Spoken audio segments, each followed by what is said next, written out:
샬롬. 오늘 하루도 주님의 함께 하시는 은혜가 평안으로 임하는 하루 되시기를 소망합니다. 여러분 모두 보는 것과 듣는 것은 많은 차이가 있다는 것 알고 계시죠? 백문의 불여일견이라 하는 것과 같이 100번 듣는 것보다 한 번 보는 것이 더 낫다고 하는 것처럼 직접적으로 본다는 것, 또 경험하게 된다는 것, 그 자리에 있었다라는 것은 매우 큰 차이를 우리에게 주게 됩니다. 신앙도 마찬가지입니다. 하나님의 역사하심을 보고 또 경험하게 되는 것과 듣는 것으로 끝나는 것은 매우 큰 차이가 있다는 것이죠. 신뢰함의 크기도 다를 것입니다. 그 역사하심을 경험하기 위해선 내가 그 자리에 설 수 있어야 하겠죠. 다른 곳이 아니라 하나님께서 부르시고 또 역사하시는 자리로 나아가고 그 자리에 설 수 있어야 하나님께서 행하시는 역사를 보고 또 경험하게 되는 것입니다. 하나님을 깨달아 하나님의 역사하시는 곳에 서서 그 일들을 경험하는 것, 그것이 곧 헌신이지 않을까요?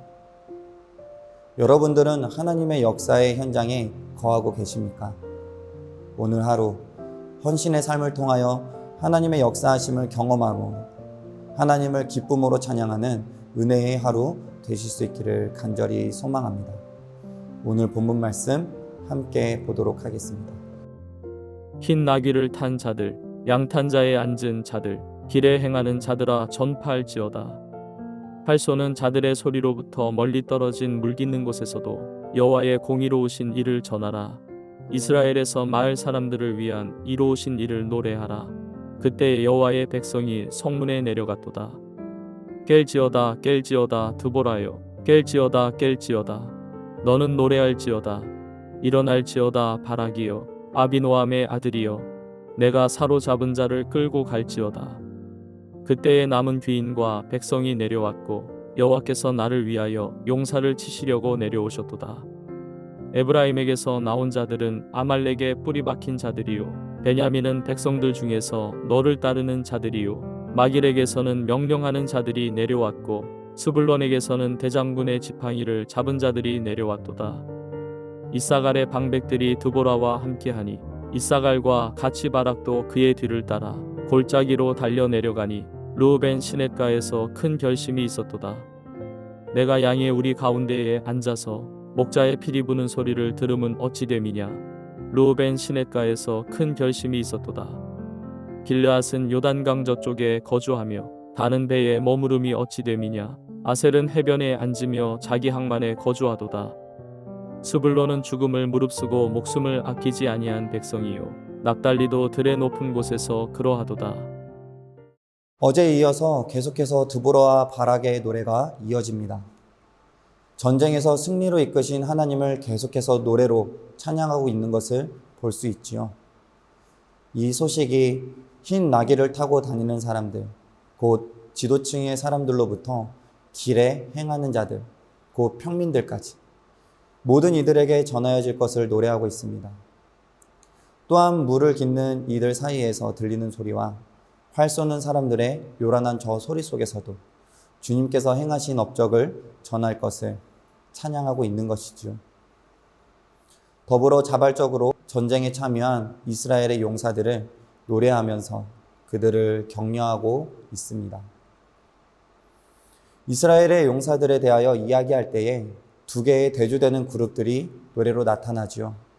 그 기준은 바로 전쟁에 참여한 지파와 전쟁에 참여하지 않은 지파를 나누어 이야기하는 것을 볼 수가 있습니다.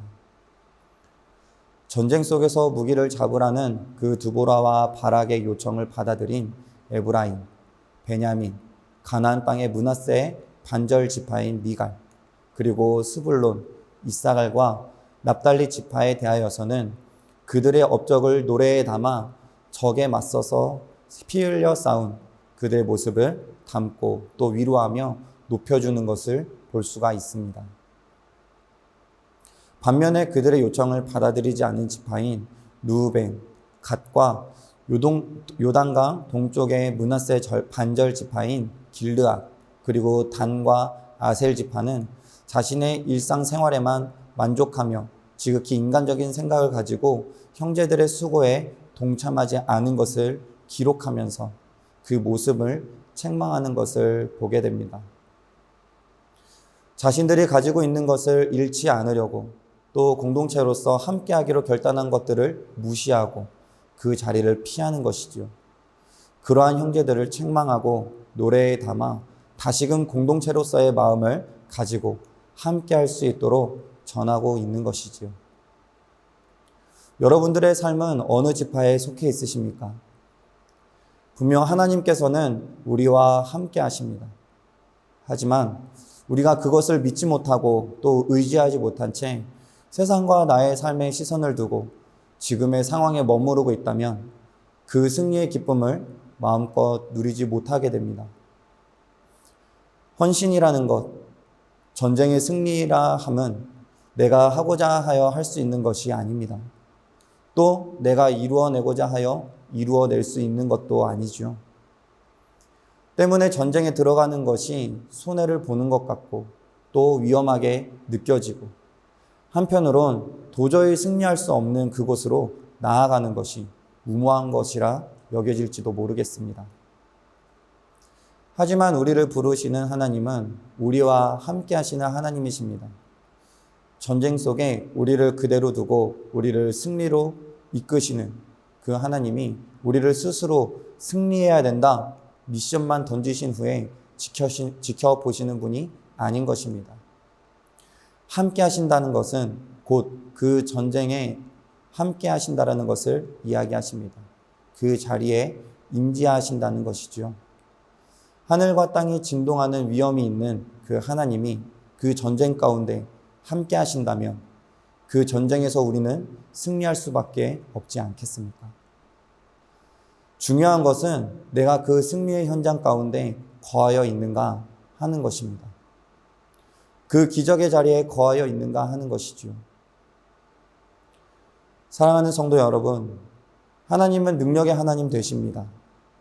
그리고 그 능력의 하나님이 우리와 함께 하시는 것입니다. 전쟁의 자리, 피를 보아야 하고 또 공격하고 방어하며 생사의 길에서 고군분투해야 하는 그 자리이지요. 쉽지 않고 두려울 수밖에 없는 자리가 바로 그 전장의 자리일 것입니다. 때문에 창과 칼을 선뜻 잡을 수 없었을지도 모르겠습니다. 헌신의 자리도 마찬가지겠지요. 땀을 흘려야 하고 또 나의 시간과 나의 환경을 내려놓고 고군분투해야 하는 자리이기에 선뜻 그 자리를 잡지 못할지도 모르겠습니다.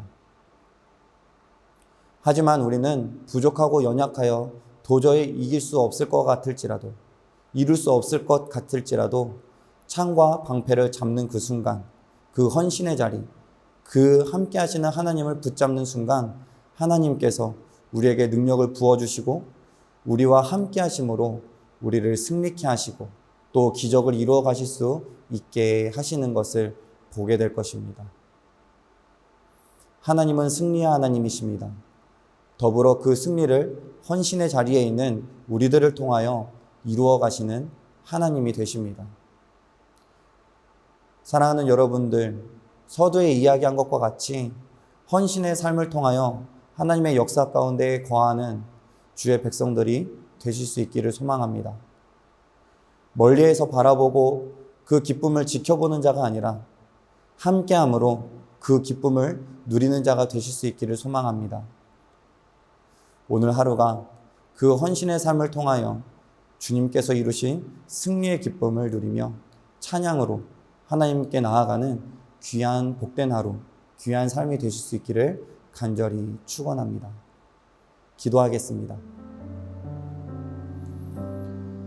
하나님 아버지, 언제나 이 전쟁과 같은 삶 가운데 우리가 평안으로 살아갈 수 있음은 나와 함께 하시는 그 하나님의 은혜가 있기 때문임을 고백합니다.